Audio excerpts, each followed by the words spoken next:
Capítulo 14, Nosso Governo Invisível.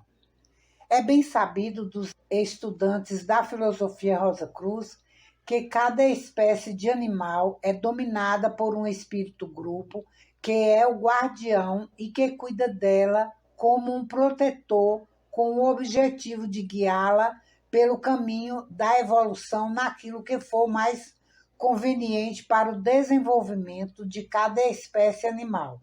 Não importa qual a posição geográfica desses animais. O leão nas selvas da África é dominado pelo mesmo espírito-grupo do leão que está na jaula de um zoológico em qualquer lugar do mundo. Portanto, esses animais são semelhantes em todas as suas principais características.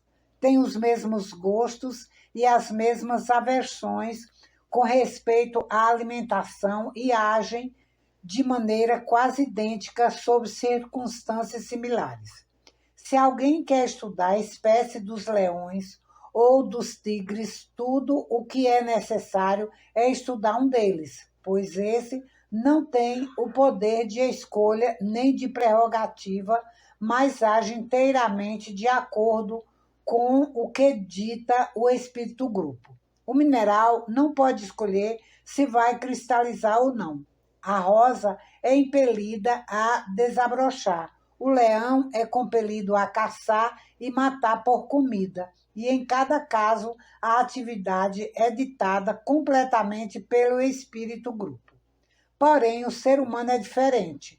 Quando queremos estudá-lo, percebemos que cada indivíduo é como se fosse uma espécie única em si mesmo. O que um faz sob determinada circunstância não indica o que o outro fará em circunstância idêntica. O que é bom para um pode não ser para outro. Cada um tem diferentes preferências e aversões. Isso ocorre porque o ser humano, como o vemos no mundo físico, é a expressão de um espírito interno individual, aparentemente tendo escolhas e prerrogativas. Mas, na verdade, o ser humano não é tão livre quanto parece. Todos os estudantes da natureza humana já observaram que, em certas ocasiões, um grande número de pessoas agiria como se estivesse dominado por um único espírito.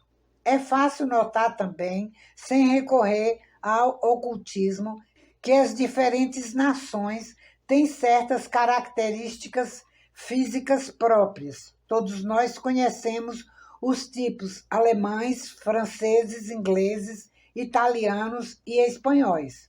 Cada uma dessas nações tem características que diferem das de outras nações, indicando assim que deve haver um espírito de raça na raiz dessas peculiaridades. O ocultista, que é dotado de uma visão espiritual, sabe que isso é um fato, que cada nação tem um espírito de raça diferente que a envolve e paira como uma nuvem sobre o país inteiro. Nele, as pessoas vivem, se movimentam e têm a existência delas. É o guardião delas e está constantemente trabalhando para o desenvolvimento delas, construindo a civilização delas e amparando ideais da mais elevada natureza compatíveis com a capacidade delas para o progresso. Na Bíblia, nós lemos que Jeová, Elohim, que era o espírito de raça dos judeus, foi adiante deles numa coluna ou numa nuvem, e no livro de Daniel tomamos um conhecimento considerável do funcionamento e mecanismo desses espíritos de raça. A imagem vista por Nabucodonosor, com cabeça de ouro, pés de argila, mostrava claramente como uma civilização construída inicialmente com ideais dourados, pouco a pouco degenerou até que na última parte de sua existência os pés eram de argila instável e desagregava, e a imagem foi condenada a ruir. Assim, todas as civilizações, quando cuidadas e orientadas durante os estágios iniciais da existência pelos diferentes espíritos de raça, tiveram grandes e dourados ideais, mas a humanidade, por ter algum livre-arbítrio de algum poder de escolha, não segue implicitamente os ditames do espírito de raça, como os animais seguem os comandos dos espíritos grupo. Por essa razão, com o decorrer do tempo, uma nação para de crescer e como não pode haver imobilidade no cosmos, começa a degenerar até que, finalmente, os pés são de argila e é necessário desferir um golpe para destruí-la, para que outra civilização possa ser construída sobre suas ruínas. Mas os impérios não caem sem um forte golpe físico e, consequentemente, um instrumento do espírito de raça de uma nação é sempre levantado no momento em que essa nação está condenada a cair.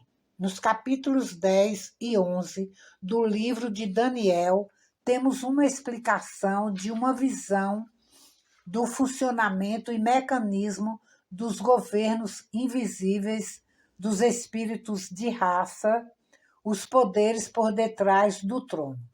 Daniel estava muito perturbado em espírito. Jejuava por 3 semanas completas, rezando por iluminação, e ao final desse período, um arcanjo, um espírito de raça, apareceu diante dele e lhe dizendo: não temas, homem das predileções, pois desde o primeiro dia em que aplicaste o teu coração a compreender e a te mortificar na presença do teu Deus, foram ouvidas as tuas palavras e eu vim por causa dos teus rogos. Porém, o príncipe do reino dos persas resistiu-me por 21 dias, mas eis que veio em meu socorro Miguel, um dos primeiros príncipes, e eu fiquei lá junto do rei dos persas. Em seguida, explica a Daniel o que irá acontecer. Sabes tu, porque eu vim ter contigo, tenho de voltar para combater o príncipe da Pérsia. Quando eu tiver partido, deverá vir o príncipe de Javã.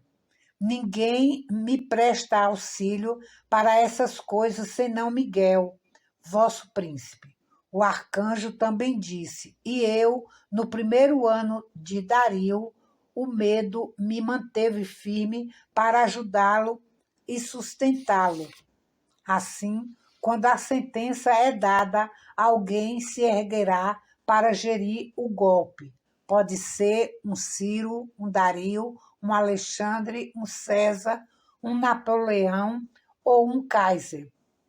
Esse poderá pensar que é o primeiro a iniciar tal movimento, um indivíduo livre agindo por sua própria escolha e prerrogativa, mas, na verdade, é somente o instrumento do governo invisível do mundo, o poder por detrás dos tronos, os espíritos de raça que veem a necessidade de destruir civilizações que já viveram além da utilidade delas, de modo que a humanidade possa ter um novo começo e possa evoluir sob um novo ideal mais elevado do que aquele que a animava antes.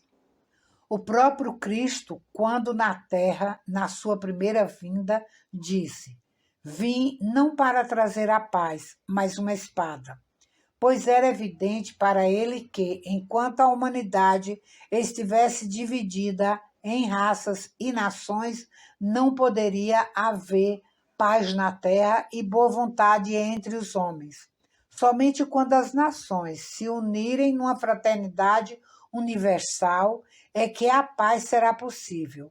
As barreiras do nacionalismo devem ser abolidas e, para esse fim, os Estados Unidos da América tem sido trabalhado para ser um cadinho onde tudo aquilo que há de bom das nações antigas está sendo reunido e amalgamado para que uma nova raça com ideais mais elevados e sentimentos de fraternidade universal possa nascer para a era aquariana. Entretanto, as barreiras do nacionalismo já foram parcialmente destruídas na Europa através do terrível conflito que teve seu fim há pouco tempo.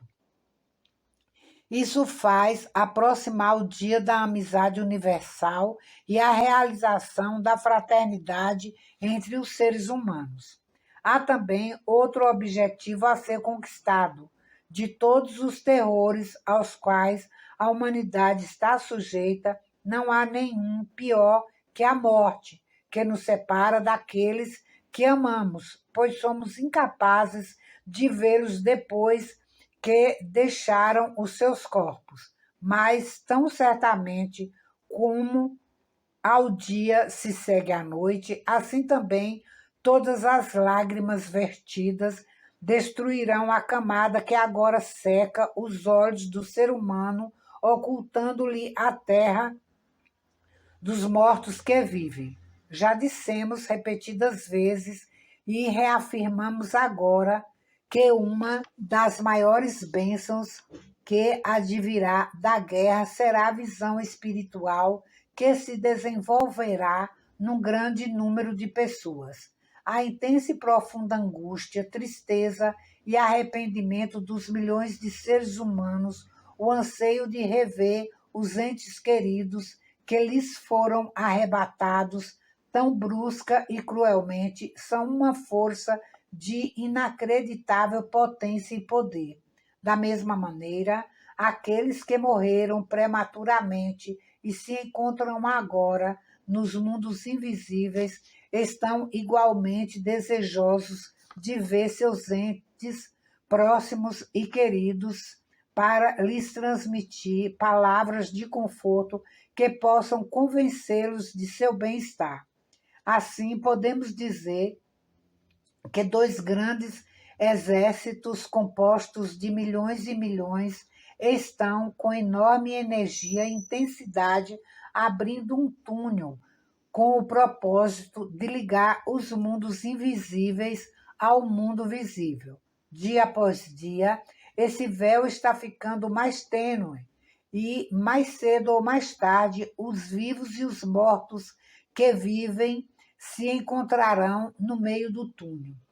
Antes que percebamos, a comunicação será estabelecida e isso constituirá uma experiência tão comum que, quando os nossos entes amados saírem de seus corpos gastos e doentes, não sentiremos nenhuma angústia ou tristeza e nem a perda, porque seremos capazes de vê-los em seus corpos etéricos movimentando-se entre nós como costumávamos fazer. Então, sairemos vitoriosos do grande conflito com a morte e poderemos dizer: ó morte, onde está seu aguilhão? Ó tumba, onde está tua vitória?